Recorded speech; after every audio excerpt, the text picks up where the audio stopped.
إنما المؤمنون الذين إذا ذكر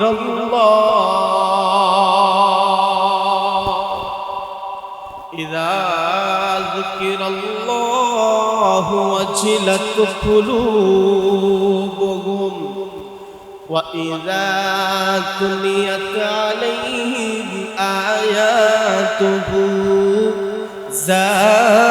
زادتهم إيمانا وعلى ربهم يتوكلون আমার আল্লাহ বলেন খাঁটি মুমিনদের কিছু কোয়ালিটি আছে, কিছু বৈশিষ্ট্য আছে। এক নম্বর কোয়ালিটি হইল, এক নম্বর বৈশিষ্ট্য হইল খাঁটি মুমিনদের এক নম্বর বৈশিষ্ট্য হলো, আমার আল্লাহ বলেন যখন আল্লাহর নাম নেওয়া হয় বান্দার অন্তরে কম্পন সৃষ্টি হয়ে যায়।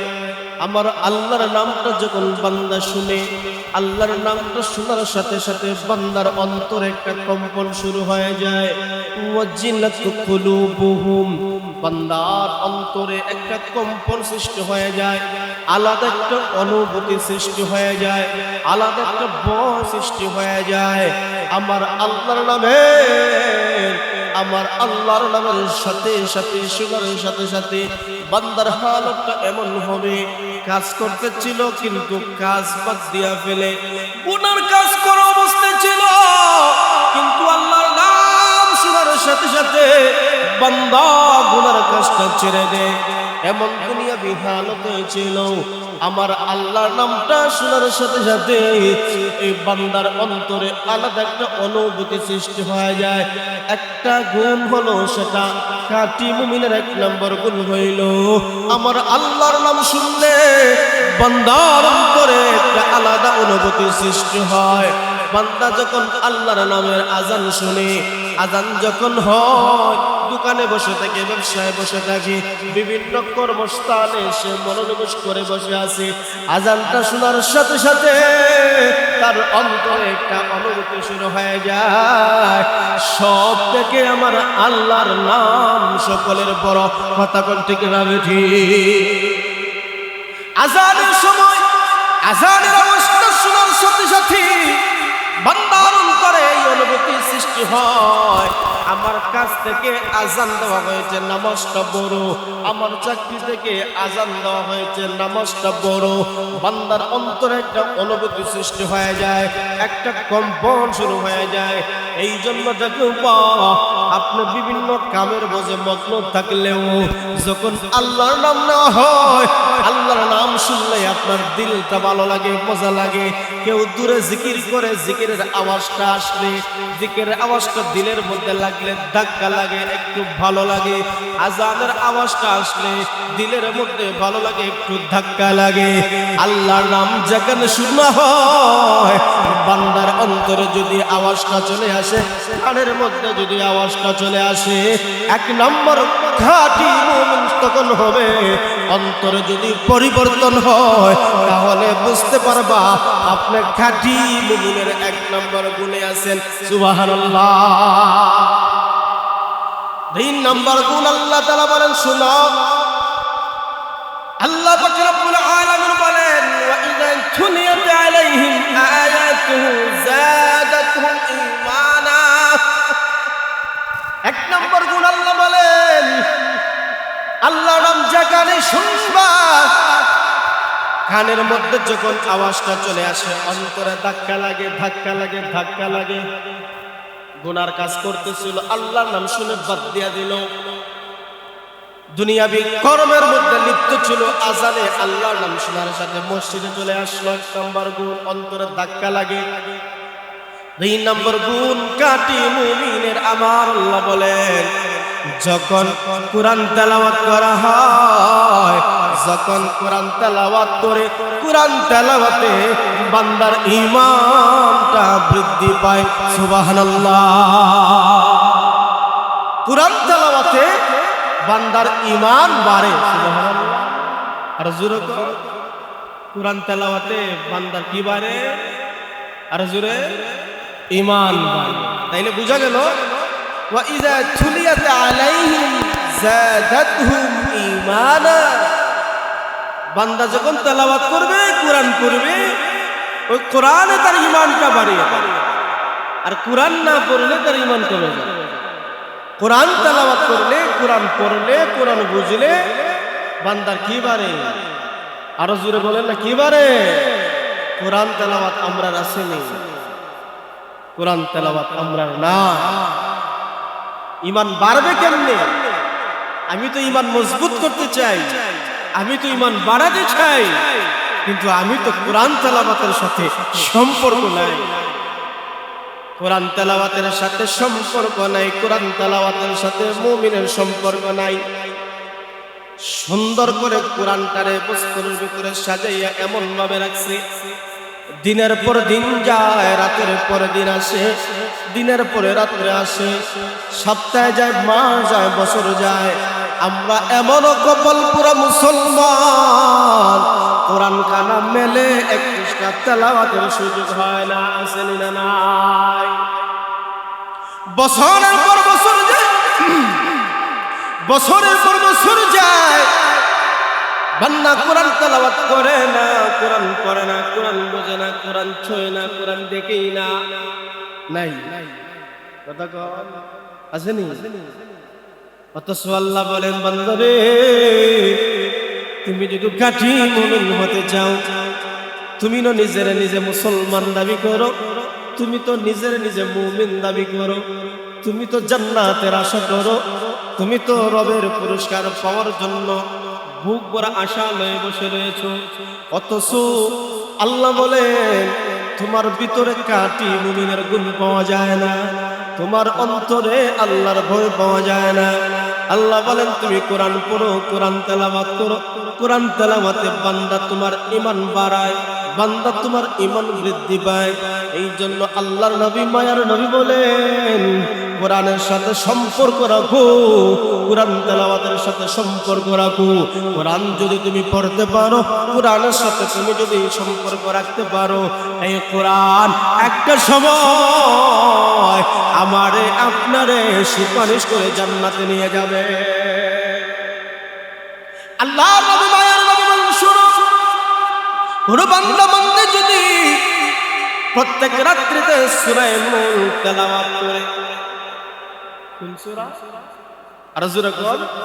সূরা তাবারাকাল্লাযী বিয়াদিহিল মুলক ওয়া হুয়া আলা কুল্লি শাইইন কাদির আল্লাযী খালাকাল মাউতা ওয়াল হায়াতা লিয়াবলুয়াকুম আইয়ুকুম আহসানু আমালা ওয়া হুয়াল আজিজুল গফুর। 30 খান আয়াত বিশিষ্ট ছোট্ট একখানা সূরা। আমার আপনার নবী বলে, বান্দা বান্দি তুমি যদি রাত্রিতে এই সূরা খান তেলাওয়াত করতে পারো, ময়দানে মাহশরে তোমার আমল যদি কমে যায়, তোমার নেক আমল যদি কম হয়, একটা সময় যদি আমার আল্লাহ তোমার জাহান্নামে পাঠিয়ে দেয়, সেই দিন এই সূরা খান আল্লাহর সামনে দাঁড়িয়ে যাবে, ওগো আমার মালিক, আপনি বলুন না আমি সূরা মুলক কি আপনার? আমার আল্লাহ বলবেন, তুমি তো আমার কালামুল্লাহর অংশ, তুমি তো আমার কোরআনের অংশ, আমার ঠিকানা কোথায়? আমার আল্লাহ বলবেন, তোমার ঠিকানা তো জান্নাত। এবার লক্ষ্য করে শুনেন, এবার সূরা মুলক ডাক দেয়া বলি, দুনিয়াতে আমার সম্পর্ক যার সাথে ছিল, যার সম্পর্ক দুনিয়াতে আমার সাথে ছিল, আজকে তারে আমি পাই না, তারা তো দেখি না। আমার আল্লাহ বলবেন, তার আমল কম, ঈমান কম, এই জন্য জাহান্নামে আছে। আমার আল্লাহ সেই দিন এই কথা বলার সাথে সাথে সূরা মুলক ডাকতে বলবে, মালিক, যেই বান্দা বান্দি ঘুমের আগে আমারে পড়ছে, আমারে মায়া করছে, আমরা তেলাওয়াত করছি, আজকে আমার বন্ধু জাহান্নামে থাকবে আর আমি সূরা মুলক কেমনে জান্নাতে যাব? আল্লাহর সাথে ঝগড়া শুরু করে দিবে। একটা পর্যায়ে সূরা মুলক ডাক দেয়া বলে, যতক্ষণ না পর্যন্ত আমার বন্ধুকে আমার সাথে জান্নাতে দিবা না, আমিও ততক্ষণ জান্নাতে যাব না। আমার আল্লাহ বলবেন সূরা মুলক, তাইলে শুনো, আমি আল্লাহ তোমারে অর্ডার দিলাম, যাও তোমার বন্ধু অমুক জাহান্নামে আছে, যে তোমার প্রত্যেক দিন তেলাওয়াত করেছে, তাকে সঙ্গে নিয়ে তুমি জান্নাতে চলে যাও। এই জন্য দোস্ত মহতরম, কোরআনের সাথে সম্পর্ক রাখো, কোরআন তেলাওয়াত করো, কোরআনের সাথে সম্পর্ক রাখো। কেন? আমি তো মুমিন দাবি করি, আমি তো একজন মুসলমান মনে করি। আমি যদি মুসলমান হয়েই থাকি, আমি যদি মুমিন হয়ে থাকি, মুমিন হতে হলে আমার আল্লাহ বলেন 2 নম্বর কোয়ালিটি হলো, বান্দা তুমি কোরআন তেলাওয়াত করো, কোরআনের সাথে সম্পর্ক রাখো। কোরআন তেলাওয়াত করলে, কোরআনের সাথে সম্পর্ক রাখলে আপনি ঈমানটা বেড়ে যায়। সুবহানাল্লাহ। আমার রিজিকের অভাব যায় না, আমার সমস্যা দূর হয় না। অথচ নবী বলে গেছেন, রিজিকের সমস্যা দূর করতে গেলে কোরআন পড়ো। সুবহানাল্লাহ। কি পড়ো? আওয়াজ দেয়। কোরআন শব্দ বাহির করতে কষ্ট হয় বাবা। কোরআন পড়ো, কোরআনের সাথে সম্পর্ক। আমার আপনার নবী বলেন, দিনের সূচনাতে কোরআন তেলাওয়াত দিয়ে সূচনা করো। দিনের সূচনা আপনি কোরআন তেলাওয়াত করা সূচনা করো। ফজরের নামাজ পড়ো, ফজরের পরে কোরআন কান পড়ে কয়েক পৃষ্ঠা তেলাওয়াতের মাধ্যমে দিনের সূচনা করো। নবী বলেন, তোমার সমস্যা যায় না, রিজিকের সমস্যা। নবী বলেন, তুমি প্রত্যেক দিন ফজরের পরে সূরা ইয়াসিন তুমি তেলাওয়াত করিও। সূরা ইয়াসিন তুমি যদি তেলাওয়াত করো, তাহলে দিনের যত রিজিকের পেরেশানি আছে, রিজিকের সমস্যা আছে, আমার আল্লাহ কুদরতি ভাবে পুরা করে দিবে। এই কথাটা আমাদের বুঝে আসে না, আমাদের অন্তরে ধরে না। কেন? আমাদের ঈমান কম, ইয়াকিন কম। কথা কোন ঠিক নেই। আমাদের কি কম? ঈমান কম, ইয়াকিন কম। একবার পড়লে না পাইলে পাইছি না। কথা কোন ঠিক নেই, কিন্তু কন্টিনিউ করে না। আল্লাহ রাসূল বলেন, প্রত্যেক দিন পড়ো। আজকে পারছো না, আগামী কালে পড়ো, কালকে পারছো, পরশু পড়ো। প্রত্যেক দিন নিয়মিত পড়ো। পড়ার মধ্যে সমস্যা থাকতে পারে, তোমার ভিতরে সমস্যা থাকতে পারে, কিন্তু ইয়াকিন থাকে যদি, বিশ্বাস থাকে যদি, মুমিন তো এমনই যে দেখে না, জানে না, বুঝে না, বিশ্বাস করে। মুমিন কথা বলতে না, ইয়াকিন বাড়াও, বিশ্বাস বাড়াও, তাওয়াক্কুল বাড়াও। প্রত্যেক দিন সূরা ইয়াসিন পড়ো, রিজিকের সমস্যা দূর হবে। নবী বলেন, যখন রাত্র শুরু হয়ে যায় সূরা ওয়াকিয়া তেলাওয়াত করো। সারা রাতে রিজিকের জিম্মাদারি আমার আল্লাহ তাআলা নিয়ে নেবেন। নবীজির একজন সাহাবায়ে কেরাম গিয়া বললেন, হে নবীজি, আদরের সাহাবী, তুমি মুমূর্ষ অবস্থায় দুনিয়া থেকে বিদায় হয়ে যাইতেছো, তুমি যদি বলো বাইতুল মাল থেকে তোমার জন্য বাতার ব্যবস্থা করে যেতে পারি। তোমার অনেক মেয়ে আছে, তাদের রিজিকের দরকার, তাদের সম্পদের দরকার, মালের দরকার। আমি তোমার জন্য বাইতুল মাল থেকে আমরা ব্যবস্থা করে নেই। তোমার অসুস্থ, আমরা তোমার চিকিৎসা করাই। সাহাবী ডাকতে বলেন, আমি এমন এক হালতে পৌঁছে গেলাম, আমি এমন অবস্থায় পৌঁছে গেলাম, যিনি অসুস্থ দান করেছেন তিনি অসুস্থ করতে পারেন। দুনিয়ার আর ট্রিটমেন্টে আমার কোনো দরকার নাই। আপনার দরকার না হলো আমাদের দায়িত্ব আমরা করাতে চাই, অসুবিধা নাই, আমি খুশি। তোমার মেয়েদের জন্য কিছু ব্যবস্থা পত্র করতে চাই, কারণ তুমি চলে গেলে তোমার মেয়েদের হালত কি হবে। সাহাবী ডাকতে বলে, আমার মেয়েদেরকে আমি এমন শিক্ষা দিয়েছি, আমার নবীর সুন্নাত, নবীর আদর্শ এমন শিক্ষা দিয়েছি, তোমাদের কোনো সহযোগিতা দরকার পড়বে না, প্রয়োজন পড়বে না। সাহাবারা ডাকতে বলে, কি শিক্ষা দিয়েছো? ওই সাহাবী ডাকতে বলে, শুনো, আমি আমার মেয়ে সূরা ইয়াসিন তেলাওয়াত যদি করু, যদি ইয়াকিন থাকে, বিশ্বাস থাকে, সারা দিনের জিম্মাদার আমার স্বয়ং আল্লাহ।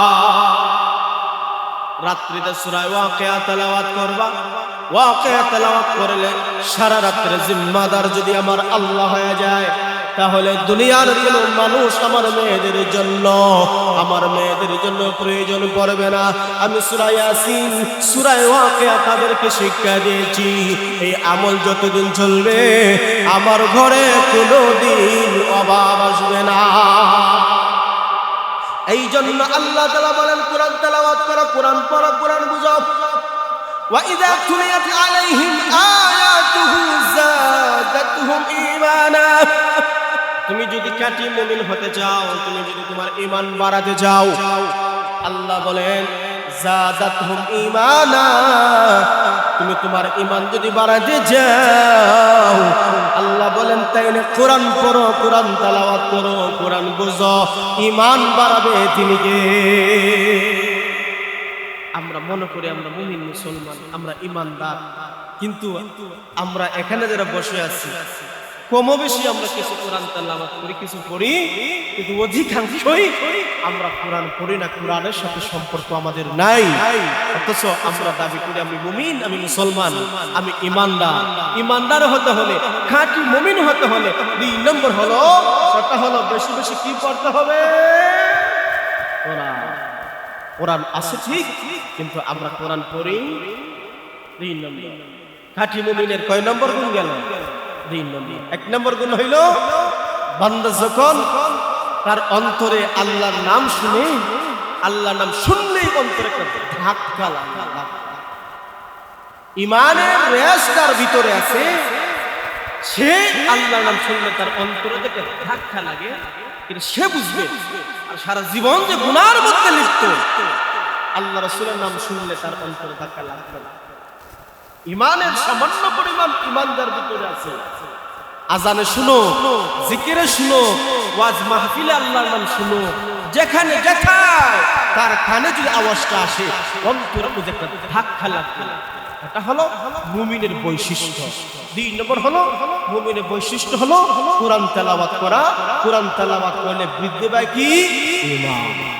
এরপরে আল্লাহ বলেন, শুনো, ওয়া আলা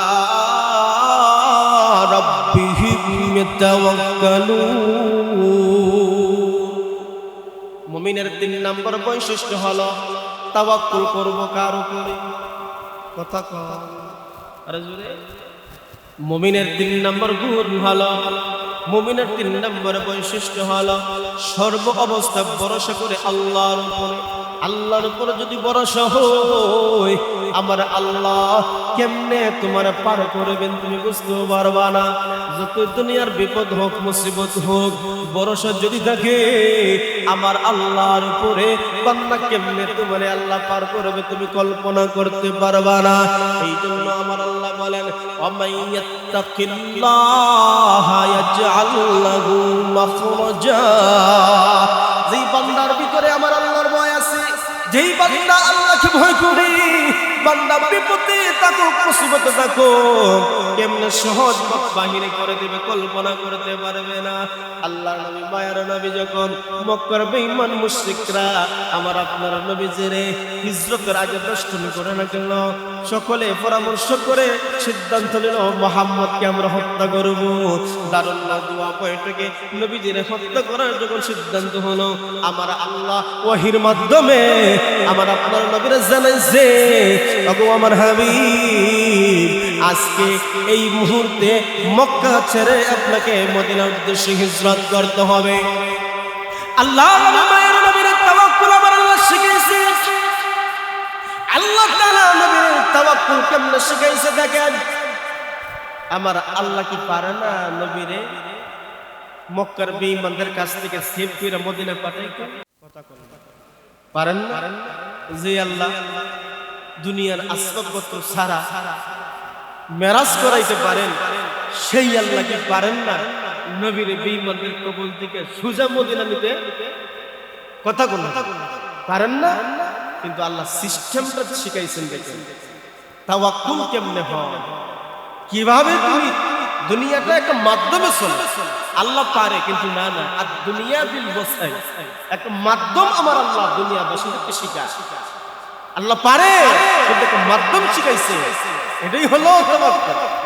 নবী গো, মক্কার বেঈমান মুশরিকরা যখন আপনাদের ধরতে আপনারা ঘর ঘেরাও করবে, ওই মুহূর্তে আপনি এক মুষ্টি মাটি নিবা, এক মুষ্টি মাটি নিয়া সূরা ইয়াসিন পড়ে পড়ে, সূরা ইয়াসিন পড়ে পড়ে ফাআগশাইনাহুম ফাহুম লা ইউবসিরুন। ওগো আমার হাবিব, সূরা ইয়াসিন পড়ে পড়ে যখন এই আয়াত পড়লেন, এক মুষ্টি মাটি নিয়ে আমার আল্লাহ বলেন আবার ছড়িয়ে ছিটিয়ে দাও, ছড়িয়ে ছিটিয়ে দায়িত্ব দেওয়ার আপনার, আর আমি পৌঁছানোর দায়িত্ব নিব। নবী যখন একটু ধুলাবালি ছড়িয়ে দিলেন, যেই সমস্ত বেঈমান মুশরিকরা নবীর ঘরের সামনে দাঁড়িয়ে আছে, নবীর আক্রমণ করবে, ধরবে, সকলে চোখের মধ্যে আমার আল্লাহ ধুলাবালি পৌঁছায় দিলেন। চোখের মধ্যে কোনো কিছু পড়লে আর দেখা যায় না, শুধু চোখ সাপ্তায়, কথা বলে ঠিক না, চোখটারে মুসরায়, কিছু দেখতে পায় না। এই অবস্থায় আল্লাহ নবী, মায়ার নবী, বেঈমান মুশরিকরা যখন চোখ মুসরাইতে শুরু করলো, ওই সুযোগে নবীজি আবু বকরকে নিয়ে গুহার মধ্যে গিয়ে অবস্থান করলেন। দীর্ঘ স্টোরি, এই দিকে যাব না, শুধু এই কথাটা আমি বোঝাতে চাই, আল্লাহ নবী একটা সিস্টেমে আল্লাহ কাফের বেঈমানদের কবল থেকে হেফাজত করেছেন। এবার নবী যখন গুহার ভিতরে আশ্রয় নিলেন, মক্কার বেঈমানরা খুঁজতে খুঁজতে একবারে গুহার সামনে পর্যন্ত চলে গেল। আল্লাহ নবীর সঙ্গে আবু বকর ডাকতে বলে, ইয়া রাসূলুল্লাহ, একটু উপরে থাকান গো নবী। বেঈমানরা আস্তে আস্তে একবারে গুহার উপরে চলে আসছে। যদি নিচের দিকে তাকায়, আমি দৌড়া গাবো, আপনি দৌড়া গাবেন। আবু বকরের চেহারা লাল হয়ে গেছে টেনশনে, আমার নবীর চেহারার মধ্যে টেনশনের কোনো ছাপ নাই, কোনো চিন্তা নাই। শুধু একটা কথা আবু বকরকে বললেন, একটা কথা বলতেই আবু বকরের দিল ঠান্ডা হয়ে গেল। আবু বকর, শুনো শুনো, এই গুহার ভিতরে আমরা কয়জন? আওয়াজ দেন, কয়জন? আমরা দুইজন। আবু বকর বলে, আমি আর আপনি ছাড়া আর কেউ নাই। আমার আপনার নবী বলেন, আবু বকর, আমরা দুজন এই গুহার ভিতরে, তৃতীয় একজন আছেন। আওয়াজ চাই, তিনি কে? আমার আপনার নবী ডাকতেন, আবু বকর, গুহার ভিতরে আমরা মাত্র দুইজন, কিন্তু আরেকজন আছেন, তিনি হলেন আল্লাহ। লা তাহজান ইন্নাল্লাহ মা'ানা। ও আবু বকর, টেনশন করার কোনো দরকার নাই, আল্লাহর সাহায্য আমার আপনার সাথে আছে। তাওয়াক্কুল কেমন ছিল, কেমন ভরসা ছিল, আল্লাহর উপর ভরসা এমনই হওয়া যায়।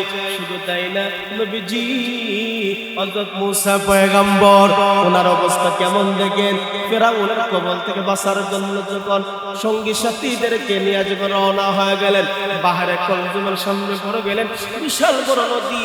ওই নদী কেমনে পার হবেন? পিছনে হলো ফেরাউনের বাহিনী, সামনে হলো নদী, কোনো ব্রিজ নাই, কোনো কিছু নাই। এই মুহূর্তে ফেরাউনের দাওয়া থেকে কেমনে বাঁচবেন? নবীর উম্মতেরা, বনি ইসরাইল ডাক দেখো, মুসা, বলেছিলাম ভালো ছিলাম, তোমার ডাকে সারা দিয়া পড়েছি বিপদে। কথা বল ঠিক না? গরু তো ছিলাম, ভালোই ছিলাম, যদি না আসতাম তাইলে ফেরাউন পেইতো না, আর নদীও পড়তো না, এখন তো নির্ঘাত মৃত্যু। কথা বল ঠিক না? বেটে ইন্না লামুদরাকুন, আমরা তো ধরা খেয়ে গেছি, কি করবো এখন? কিছু কর। মুসা পয়গম্বর বলেন, টেনশন করিও না, সাহায্য কার আছে? আর জোরে কর, আমার আল্লাহ ডাকতে বলে, মুসা রে, শ্বশুর বাড়ির সালামিটা পাইছিলা লাডি, ঠিক না? সোহেব আলাইহিস সালামে একটা লাডি দিছে, দামান রে হাদিয়া। আপনারা আপনার দামান রে হাদিয়া দেন না? কোট, গড়ি, আংটি, বিভিন্ন জিনিস হাদিয়া দেন না? আপনার মুসা পয়গম্বর শ্বশুর বাড়ির সালামি পেয়েছিল লাঠি। ও মুসা, ওই লাঠি সাধারণ কোন লাঠি নয়, জমিনের মধ্যে সারলে সাপ হয়ে যায়। কথা কহ। আবার যখন লাঠিটা ধরে, সাপটা ধরে, অটোমেটিক লাঠি হয়ে যায়। হে পয়গম্বর মুসা, সাথীরা ভয় পেয়ে গেছে, উম্মতরা ভয় পেয়ে গেছে, টেনশন করিও না, বিশাল বড় নদী হতে পারে, টেনশন কি? দাও না, একটু বাড়ি দাও, বাড়ি দিলেই তুমি আমার সাহায্য দেখতে পাইবা। ও পয়গম্বর মুসা যখন সমুদ্রের মধ্যে বাহরে কলসুমে যখন বাড়ি দিলেন, বাড়ি দিতে দেরি হইছে, আমার আল্লাহ কুদরতি ভাবে 12টা রাস্তা বানাই দিয়েছে। 12টা রাস্তা বানাই দিয়েছে। এবার উম্মতরা খুশি, ফেরাউনে আর পাইবে না, এবার চলে যাবে। কথা কোনটি কিনা যেই কথাটা আমি বোঝাতে চাই, পয়গম্বর মুসার উপর, পয়গম্বর মুসার দিলে ছিল আল্লাহর উপর ইয়াকিন, আল্লাহর উপর বিশ্বাস।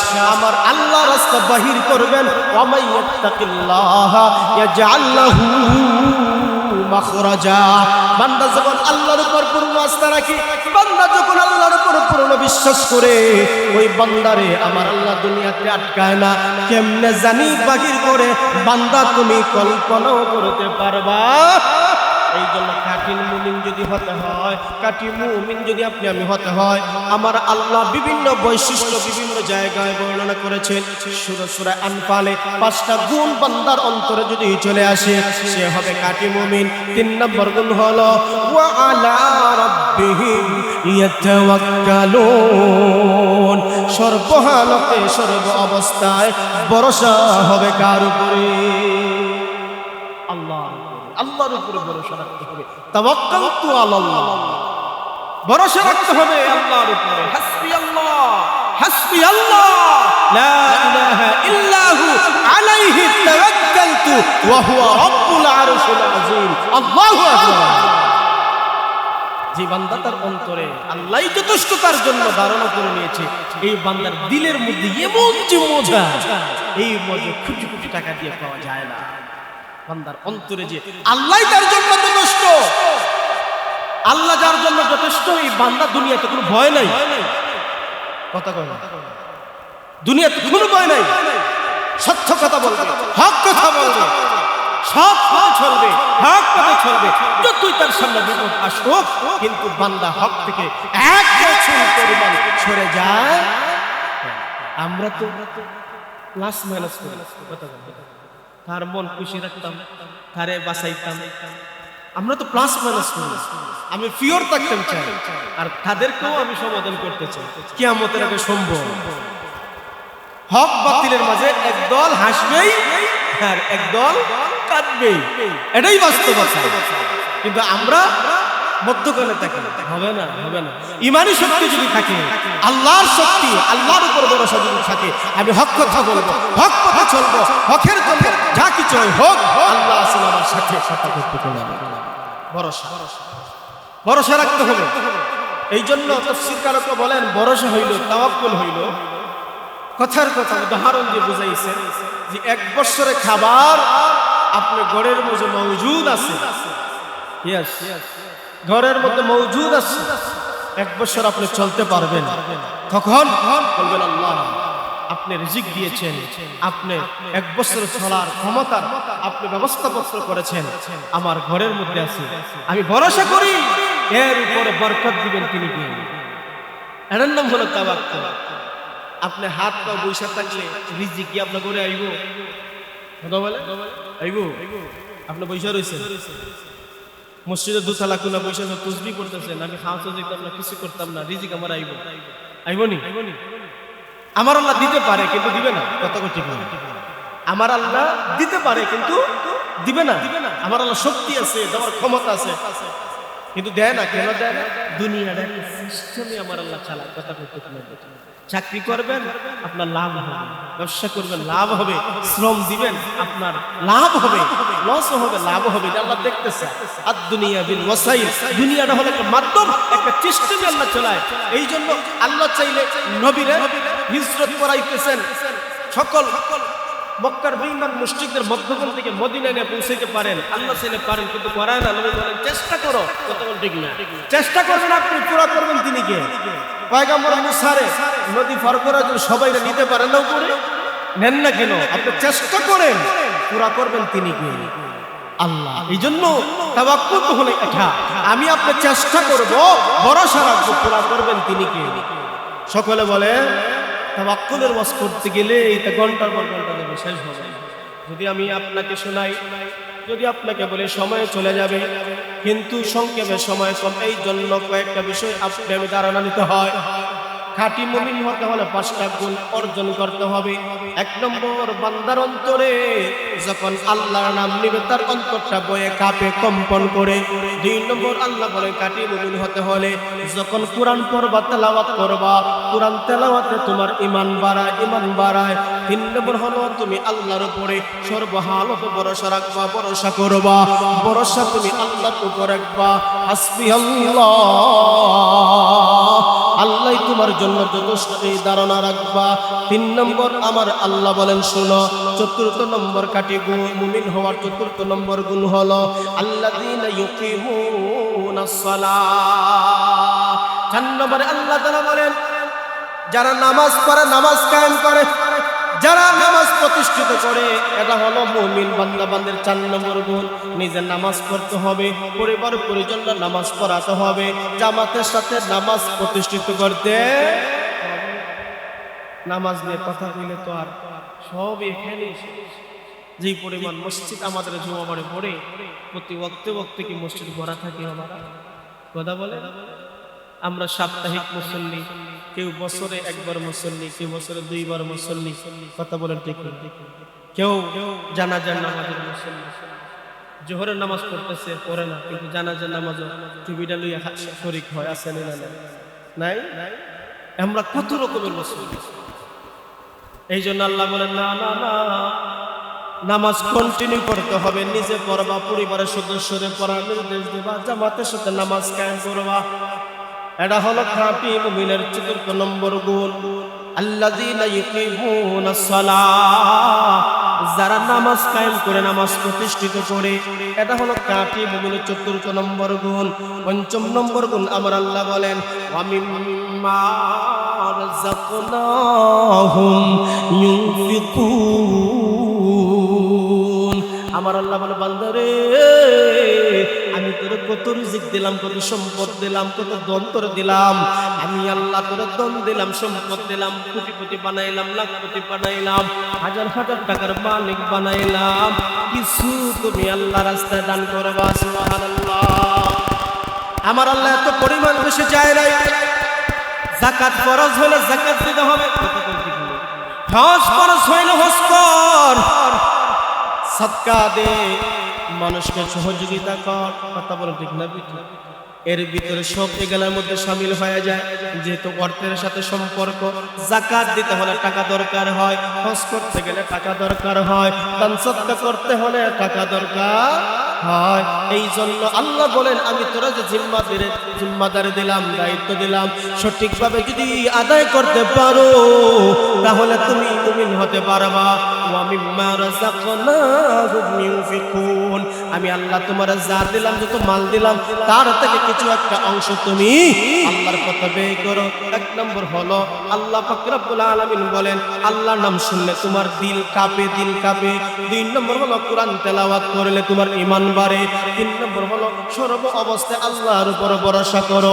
4র্থ নম্বর গুণ হইল খাঁটি মুমিনের তুমি নামাজ প্রতিষ্ঠিত করো, নিজে নামাজ পড়বা, পরিবারকে নামাজ শিক্ষা দিবা, সমাজের নামাজ কায়েম করবা।